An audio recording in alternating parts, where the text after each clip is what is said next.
बारिश flood greedy नाव वाला।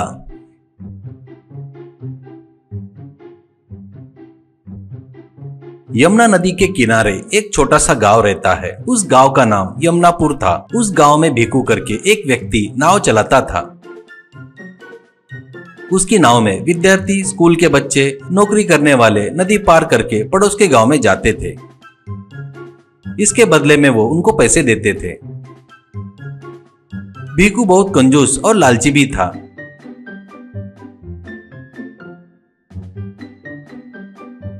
हर बात पर वो चढ़ने वाले लोगों से पैसे ज्यादा मांगता था। एक छोटा बच्चा, भिक्कू अंकल, परसों ही तो 1 रुपए बढ़ाए, अभी और बढ़ाकर मांग रहे हो क्यों? अभी मेरे पास पैसे नहीं है, घर से मांगकर कल लाकर दूंगा, कहता है तो एक औरत। क्या रे भिक्कू, फिर से रेट बढ़ाया क्या? ये बरोबर नहीं है, ऐसा कहती है एक आदमी। भिकू हमेशा ऐसा ही करता है, बगैर बताए ऐसे रेट बढ़ाते रहता है। अपने को इस नाव के अलावा दूसरा कोई रास्ता भी तो नहीं है। भिकू, बाबूजी, मैं कोई जानबूझकर रेट नहीं बढ़ा रहा हूँ, बाहर के भाव देखकर बढ़ा रहा हूँ। अच्छा ठीक है, पैसा निकालो, करके वसूल करता था।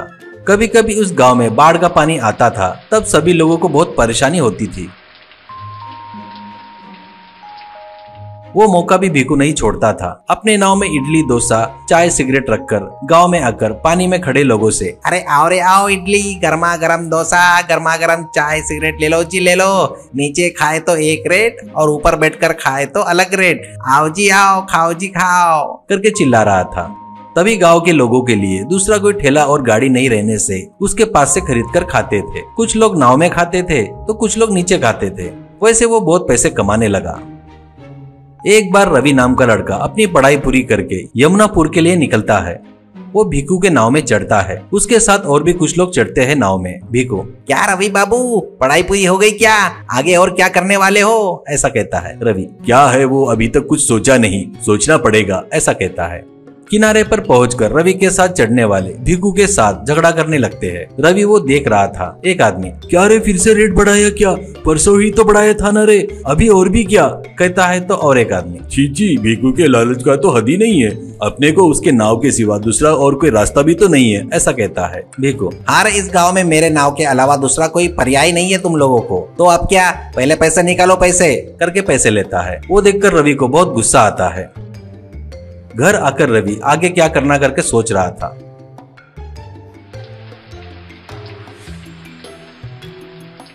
एक दिन फिर से गांव में बाढ़ आती है। रवि बाजार के बीच में खड़े होकर गांव में देख रहा था तो उतने में भिकू नाव से आकर, अरे आओ जी आओ, इडली, गर्मा गर्म डोसा, गर्मा गर्म चाय, सिगरेट ले लो भाई ले लो। नीचे खाए तो एक रेट, नाव में खाए तो अलग रेट लगेगा। आओ जी आओ और खाओ जी खाओ, करके चिल्ला रहा था।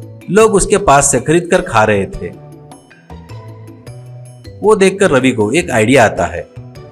वो अगले दिन बैंक में जाकर अपनी जायदाद के पेपर बैंक मैनेजर को देकर, सर मुझे मोटर बोट खरीदने के लिए लोन चाहिए सर, इससे इस गांव के लोगों की सेवा करना चाहता हूँ, ऐसा कहता है बैंक मैनेजर। वेरी गुड, सेवा ही नहीं, तेरे को भी कुछ पैसे मिले वैसा देख ले बेटा, नहीं तो कर्जा नहीं भर पाएगा ना। तेरा लोन हफ्ते भर में सैंक्शन हो जाएगा। ऑल द बेस्ट बेटा, ऐसा कहता है। ऐसा रवि मोटर बोट लेकर नदी के पास आता है। वो देखकर भिकू को बहुत गुस्सा आता है। रवि, आओ जी आओ, आओ जी आओ, आओ मैडम आओ, आओ बच्चों आओ, बहुत कम रेट में मोटर बोट में ले जाऊंगा, करके चिल्ला रहा था। एक आदमी, कितना लेगा बेटा? कहता है तो रवि इतना करके बताता है। वो सुनकर सभी लोग, अरे वाह, इतने कम रेट में क्या? बोलकर उसके बोट में चढ़कर बैठ जाते हैं। वो बोट जा रही थी तो भिकू के नाव में कोई भी नहीं चढ़ रहा था। वो देखकर उसे गुस्सा आता है। एक बार गांव में बाढ़ आती है। भिकू हमेशा के जैसे नाव में आकर, अरे आओ जी आओ, इडली, गर्मा गर्म डोसा, गर्मा गर्म चाय, सिगरेट ले लो भाई ले लो। नीचे खाए तो एक रेट और नाव में खाए तो एक रेट रहेगा। आओ बाबू आओ, करके चिल्ला रहा था। तभी रवि भी बोट लेकर आकर, अरे आओ जी आओ, गर्मा गर्म इडली, गर्मा गर्म डोसा, गर्मा गर्म चाय, सिगरेट ले लो जी, आओ जी आओ। बाढ़ से परेशान लोग हो तुम लोग, जितना भी दोगे उतना लूंगा, पैसा नहीं दिए तो भी चलेगा, मैं ये तुम्हारी सेवा कर रहा हूँ, करके चिल्ला रहा था। वो सुनकर लोग बहुत खुश होते हैं। सब लोग आकर रवि के पास से उनको जो चाहिए वो लेकर खा रहे थे। कुछ लोग वहाँ पर हुंडी में पैसे डाल रहे थे तो कुछ लोग फ्री में खा रहे थे। वो देखकर भिकू को बहुत गुस्सा आता है। एक दिन वो गुस्से से रात में रवि की बोट के पास आकर उस पर पेट्रोल डालकर उसे जलाने जाता है। तभी पेड़ के पीछे छुपकर देख रहा रवि और गांव के लोग एक साथ आकर पकड़कर उसकी जमकर धुलाई करके उसकी नाव को जला देते हैं। इससे लंगड़ते लंगड़ते भिखू अपने घर का रास्ता पकड़ता है।